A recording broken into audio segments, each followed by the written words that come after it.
The following slide and video show presents step by step how to perform malaria microscopy for the Abman ACROS study. We start with the preparation of the slides, which means actually to prepare the thin and thick films for malaria microscopy. This might be a bit different than are you used to in a diagnostic context, but in a research context, it is very important that we prepare the slides in a very standardized way, meaning we actually use defined volumes for both the thick and the thin film.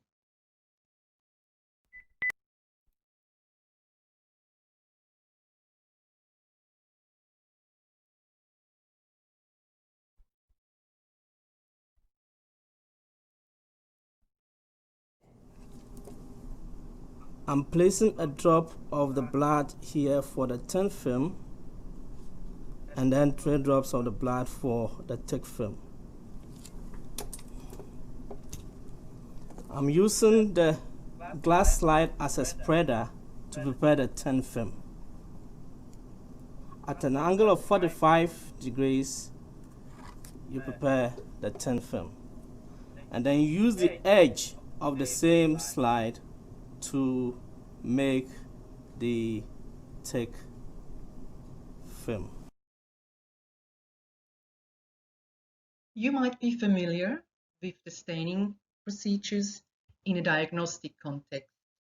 In such a context, you want to have a result very quickly because you want to inform the patient whether he or she has malaria or not and initiate the treatment as soon as possible. So you apply the so-called fast stain using a highly concentrated Giemsa working solution and stain for a short period of time. In a research context, however, you use a slightly different procedure. We do this because for us it's important to have very accurate parasite counts. So we use a lower concentration of a Giemsa working solution and stain for a longer time. We use a 3% Giemsa solution and stain the slides for 40 to 50 minutes.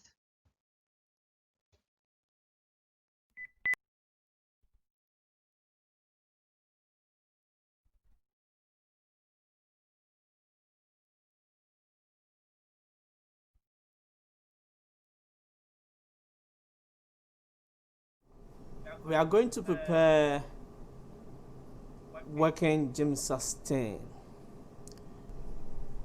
You will take 10 milliliters of the stock Giemsa stain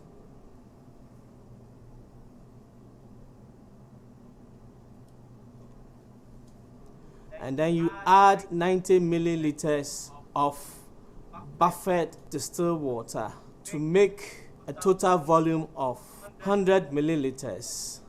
This is a 50 ml serological pipette, so I'll pipette 50 initially and then add 40 ml.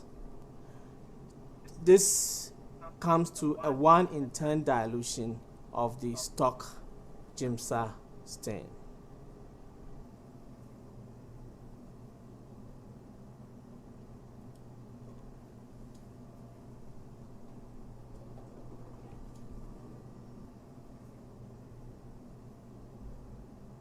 We now have the working Giemsa stain, which I am going to pour into the coupling jar that we'll be using to stain the thick and thin blood film. I am going to fix the thin blood films in methanol for 4 to 5 seconds.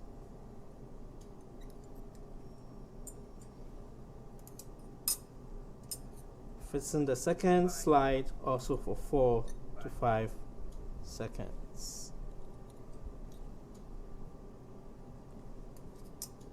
I am now going to hemoglobinization of the thick blood film, that is, immersing it in water to dehemoglobinize the red cells.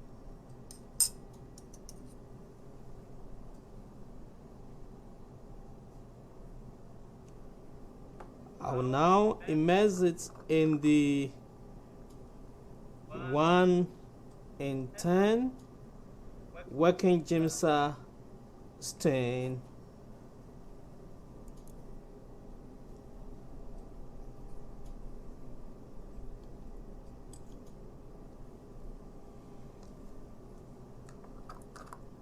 And we'll stain it for 20 minutes. At the end of the 20 minutes staining period in the working Giemsa stain,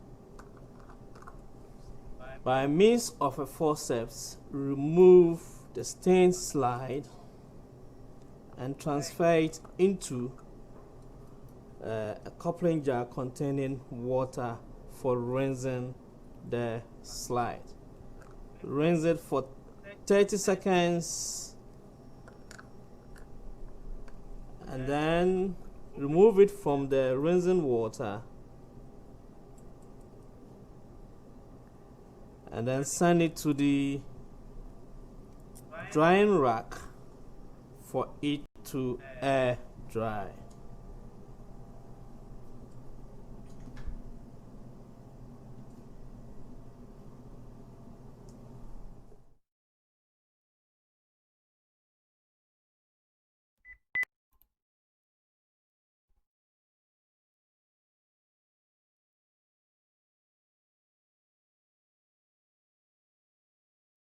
This is the binocular microscope. It is a light microscope for examining the blood films to detect malaria parasites in the film.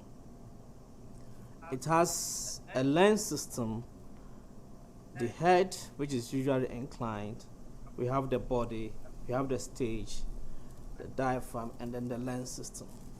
In order to be able to see the parasite very well, you need to clean the lens system so that you'll be able to see the parasite well.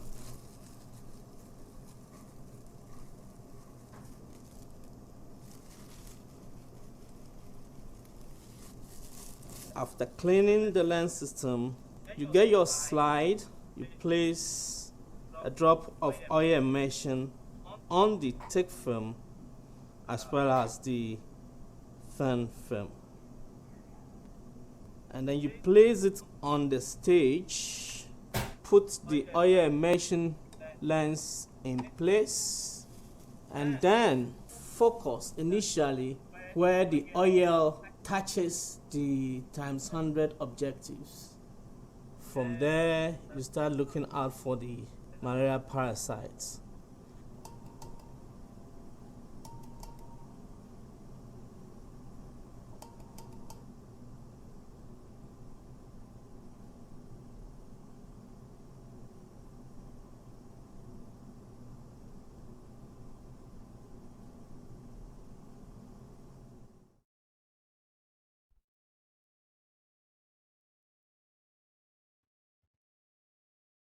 Before you start to count the parasites, you have to make sure that your slide is of good quality. We have different assessment criteria for the thick and the thin film. On a thick film, you should see approximately 6 to 14 white blood cells per high power field. The background is pale blue grayish. This represents the lysed red blood cells, and the slide should be free of dust and other artifacts, such as staining crystals. White blood cell nuclei should be stained deep purple, and platelets should be clearly visible and bright pink. On the thin film, at the end of the film, the so-called tail or feathered edge, The red blood cells should be distributed evenly and possibly with no or at least only very few overlapping cells. The white blood cells are stained grey-pink. The plasmodium nuclei should be stained deep purple and the cytoplasma pale blue. Hemozoin is visible as brown yellowish patches.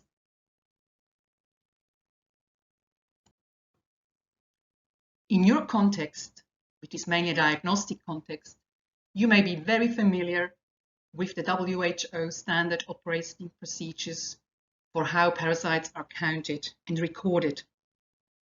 In a research context, however, we count and record parasite counts slightly differently.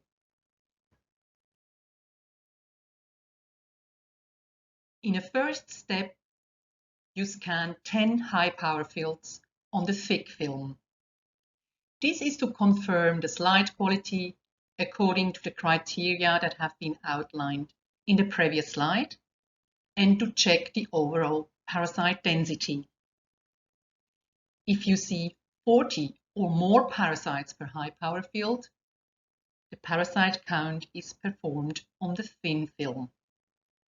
If you see less than 40 parasites per high-power field, the parasite count is performed on the thick film. On the thin film, you count up to 2,000 red blood cells. If you can't find any parasites, you do the parasite count on the thick film. If you find infected red blood cells, you record the parasite count as infected red blood cells per 2,000 red blood cells. You also record parasite species and whether gametocytes are present or not.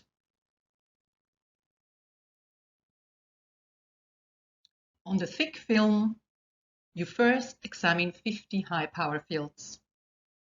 If you can't find any parasites or gametocytes, you examine up to 200 high-power fields.